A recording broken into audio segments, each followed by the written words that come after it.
Well, hello! We are getting into crunch time for our cruise. It's happening super fast, and by the time you're watching this, we will already be home. But as I'm filming this, we are still a couple of days away from leaving for our trip, and we're several days away from embarking on the cruise. And I actually wanted to film this video vlog style, as I was doing the things. However, life got very crazy and very hectic and very wild, and now here we are and the things are done, but I want to talk about them anyway. In this video, I want to talk about the things that I have done to kind of prepare for the cruise. Some of the things that you have to do to get ready for a cruise, and some of the things that I've done in particular for this cruise to get ready for this cruise. The first thing I want to talk about is our flights. So we have already, obviously we purchased a flight to Seattle for embarkation.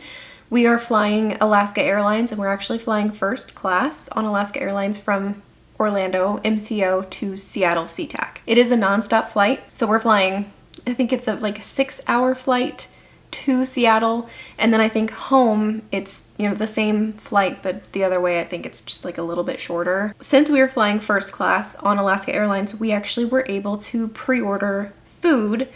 Like it's included in the price of the ticket. So we were able to pre-order food, I think 2 weeks from our flight. And actually, now that I say that, I know it was actually 2 weeks and a few hours before our flight, because we are flying out Saturday morning.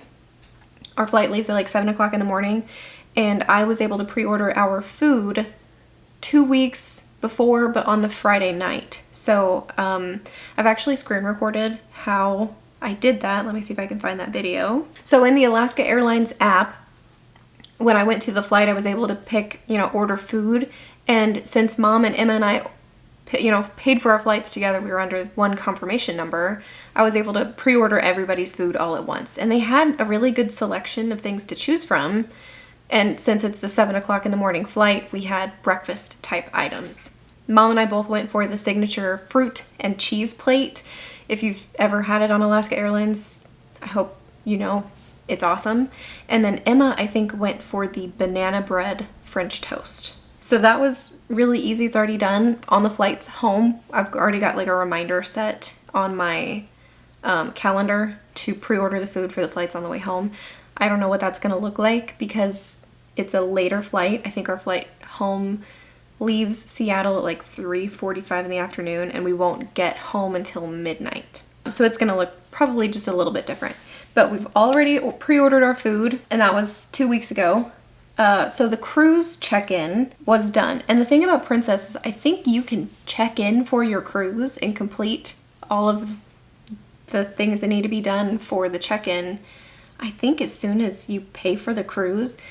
I'm fairly new to Princess. This is my second Princess cruise, so I don't 100% know, but I know that we did our check-in in January. So the check-in was done, and when I did the check-in, I ordered the medallions. I didn't get a shipment confirmation on the medallions until like 3 weeks ago. And then I actually have some news on the medallions, and it's not great news. I got a notification because I have like the informed delivery for the USPS for our mail that comes to the house. And I got a notification from the informed delivery that there was a package that was supposed to be scheduled for delivery coming from Carson, I think it's Carson, California. I had no idea what it was. And then it never left this one facility. And I was like, well, it must not be important. I was wrong. It's our medallions, and they're not going to make it to the house in time because they actually sat in this facility in Carson, and it was a customs facility. The medallions are scheduled for delivery now because I checked today, and today is Thursday. Medallions are now scheduled for delivery on Monday, and we are in Seattle. So the medallions and us are going to kind of cross paths. So we're going to have to pick up the medallions in port. I've been reading online, watching a bunch of videos, and it sounds like mixed messaging. I don't know really what's going on. Some people say that if you have the medallions shipped to the house, they're not going to have a medallion ready for you to pick up in port. So they'll give you a card or something to get you on the ship. And then once you're on the ship, you have to get your medallion from guest services. I wonder if that's going to be the case this time, because Mom called Princess yesterday when we discovered that the medallions were not going to make it here in time.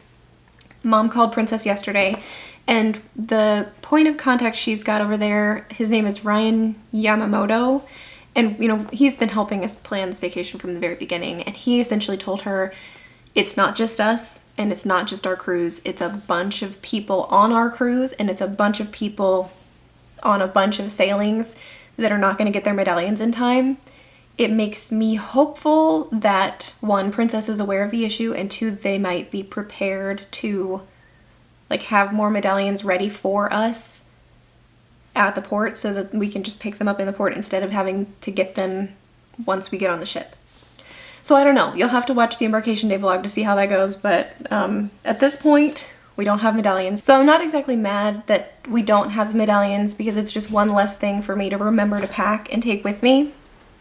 And I also know that they're gonna work when we get to the ship when we get them. Something to note about the medallions is they do have batteries, and batteries do have a tendency to die. So if they were shipped from China 6 weeks ago, I mean, how much longer is the battery gonna last? I have no idea. Maybe it'll last forever, but I doubt it. So yeah, as far as medallions go, we don't have them. We're not gonna get them in time, and I'm not upset about it. It's just something to note, and I will let you know how that goes on embarkation day. We did have some news.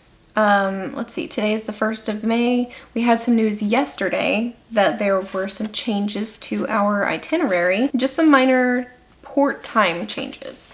So I actually have the before and afters here. It looks like our Juneau port day has been extended by 15 minutes. Our Skagway port day will be getting into port an hour earlier and leaving port 15 minutes later. The big one though was Haines. So our Haines port day, we were supposed to get in at 7 a.m. and leave port at 9 p.m. Now we're getting in at 9 a.m. and leaving port at 9 p.m. So that port day is shortened by 2 hours. And the only thing I can think of that would be impacted by that port change or that time change is shore excursions. And we actually have a shore excursion booked on that day, so I need to make sure that something didn't happen with that one, because from what I can recall, it was an early port adventure or shore excursion. So I want to look into that, and I actually haven't done that yet. So again, I will let you know in another video how that affects our, you know, experience. But right now, that's just something that we need to take note of. Also, our Glacier Bay cruising day is the same duration, so it's still the same length of time. However, we won't be getting into Glacier Bay for like until 15 minutes later than scheduled. So it was originally 6 a.m. to 3 p.m. Now it's 6:15 to 3:15. So it really didn't change all that much. It's just a 15-minute later window. So not a big deal, but just something to note. We are within 5 days of sailing now, 6 days of sailing. Today's the 1st, we get on the ship on the 6th. So if these changes took effect on the 30th, it just kind of goes to show that port times can change at any point in time. I think actually after we booked this cruise, they added Vancouver as a port of call. And that was something that, you know, we didn't know or really care about, because when they did it, it was so long ago. So I'm excited to go back to Vancouver, but, you know, if for whatever reason you don't like Vancouver and you'd already booked the cruise and you didn't know you were going to go to Vancouver, I mean, in that case, I would just stay on the ship if I didn't like the port. But fortunately, I have great memories of Vancouver, and so I'm looking forward to going back.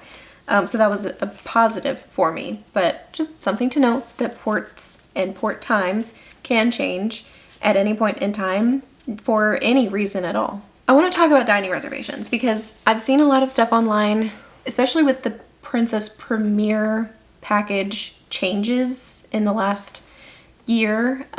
With the Princess Premier package now, if you buy it now, you get unlimited specialty dining. And I've seen people like online complaining about how it's difficult to get dining reservations. That's not been my experience at all. When I made our dining reservations, And this was months ago at this point. I didn't have any trouble at all booking our dining times, and I actually was able to book like the same time or the same table at the same time every night of the cruise in the main dining room with no trouble at all. We got the time we wanted. I don't know if it's full now. Actually, I can look. So they have 3 different dining rooms, main dining rooms, and they all have a different dining style. So the Da Vinci dining room on the Grand Princess is the walk-in. So you can just walk up and say, hey, I'm ready to eat. The Michelangelo dining room is where we are going to be eating because that is the traditional dining style. Essentially, you pick a dining time and that's the time you eat every day. And when I made the reservation, I was able to make the reservation and I was able to request a private table, which is kind of cool. I think you can request near a window. I don't know that you can combine a bunch of different requests. So it doesn't look like I can actually make additional dining reservations for the Michelangelo dining room because I already have reservations for that one. But if I go to the Botticelli dining room, which is the flexible dining option, I can make dining reservations, and it looks like there's a lot of availability. So I don't know. I have not experienced that it's difficult to make dining reservations. It's not been my experience. So maybe it's bad for some people. Maybe it depends on the ship or the itinerary, whether or not you're sailing at full capacity. I think it's interesting that the Grand Princess only has 3 main dining rooms and 2 specialty dining like restaurants, and yet we haven't had any trouble making dining reservations. So something else to keep in mind. I would suggest if you are really particular about when and or where you're going to eat, make those reservations as early as possible, just in case they do fill up. But I would suggest that anywhere, anytime, any cruise line, or even on land, because I think sometimes capacity can be limited. Oh, I want to go back to the app one more time because something really cool about the Princess app is that the I think it's Journey tab, and I'll screen record this for you too. The Journey tab already shows the ship schedule. So I can see that like embarkation day, they're gonna have Vibin' with DJ Harvest and a Lotus Spa showcase starting at 10:30 a.m. And I can view the entire ship schedule, and it's for the entire cruise, which is really cool if it will load. There it is. But you can see they've got live music, they've got like classics and pop hits with a pianist, sail away party, like an acupuncture walk-in clinic, art raffle. I think it's day 2 is in the evening. I think day 2 is our first, where is it?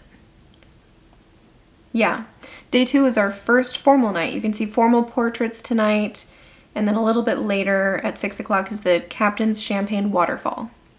And I think it's so neat because this stuff has been in the app for a couple of weeks now, and I can actually like bookmark activities already. And I think that's just so cool because it does help you kind of get comfortable with the idea of making an itinerary for a day on your cruise, and it doesn't take your time on your vacation to like plan your day. You can actually get your day planned before you get there, or even, just kind of get a little head start on it. So I really like that feature about cruising with Princess. I'm not used to that because I sometimes, or most of the time, sail with Disney, and Disney doesn't do that. So I'm excited about that because it'll give me something to look at maybe on the plane ride to Seattle. I don't know. Haven't decided yet. All right, I'm almost there. I've got like a couple more things I wanted to talk about. The next one is the Cruise Critic Roll Call Forum. I'm not on Facebook, so I don't use Facebook, but I do think they have like roll call cruise forums on Facebook in addition to Cruise Critic. I don't know where all of them are, but the one that I've been following for the last few weeks has been the one on Cruise Critic. I don't always agree with all of the viewpoints that are presented in the forum. However, I have discovered some really important information in there. Like there is a shuttle in Sitka that you have to make reservations for. The tickets are free. You just kind of have to tell them which bus you want to be on. I didn't know that until I saw that in the forum. Very helpful information to know. Also, it does kind of help give me a little peace of mind about things like the medallions not coming to the house, just because there are some people in the forum that have theirs, and there are others in the forum that have always gotten theirs and they didn't get them this time, and it does make me feel I'm not alone, I'm not crazy, there's nothing wrong with me, other people are having the same experience I have, so that does make me feel better. So I wanted to talk about that because this is the first time I've ever followed a cruise like on a forum like this, and part of it's because it's such a long itinerary, part of it's because I've not been on a long cruise in a long time, and part of it for me is because this is my second princess cruise and I want to do it right. You know, I want to kind of have an idea of what's going on so that when I get there, I'm not lost, you know? So if you've not followed a cruise forum, check one out on like Cruise Critic or maybe Facebook. I can't speak to the ones on Facebook because I don't use Facebook, but I'm pretty sure they exist there too. Okay, so second to last thing I want to talk about are the 2 purchases that I have made to help get ready for this cruise. I've got 2 things that I bought, and neither of them are very expensive. So the first thing I bought was this teeny tiny, it looks like a flash drive, but it's actually like an SD card reader for my computer, because I have, and I've been using, because I make YouTube videos, right? I have been using a like really large docking station that I can plug regular like USB-A's into, and it's got like HDMI ports and then ports for the SD cards, and I really don't need all of that, and this is much more travel friendly because it's the size of a thumb drive. It is USB-C and it was less than $10. I really love how fast it works, and it's really cool because if I plug in an SD card to this reader and then I plug this reader into my phone, I can view pictures from the SD card on my phone. I can't write from my phone to the SD card. That would be really cool if I could do that. I can't. And it also didn't come with like a cap, so it's just open, and I don't really care for that. I'll have to put it in like a little pouch or something to keep it clean. But I do really like it, and it wasn't very expensive. It gets warm, but not like scary hot, so I do like that. It's by Anchor, so it's by a brand that I trust. And I am going to put links to these 2 things in the description. I have an Amazon affiliate link. I've never made $1 from Amazon, but the thing that I like about the Amazon affiliate link is the links are shorter, so it doesn't look like a crazy jumble of text in the description box. The other thing I got was this little 4-pack, and I'll show you one of them. And it's a little like medallion holder, and it essentially goes onto your watch band. So I'm excited about these because Mom and I had the lanyards last time when we went in 2023, and that was fine, except the lanyard was really, really long, and it is just one more thing for me to have to remember to put on before I leave the room. And this can go right on my watch band with my Apple Watch. And I mean, I'm willing to try it. I think the 4-pack was less than $10. I think it was maybe $6 or $8. And it came with a pink one, a white one, a black one, and a navy one. So there you go. Anyway, we'll give them a try. I know Emma does not like wearing things around her neck, so she might like these. I thought it was worth a try. And then if I can just have one less thing to worry about, one less thing on my neck, you know, if I can put it on my watch band, I'm gonna be happy. And if it doesn't work, you know, what am I out? $8, I'm not worried about it. But if it works, I think it's gonna be a great tool. The last thing I want to talk about is actually something I'm gonna have to go downstairs to make. I have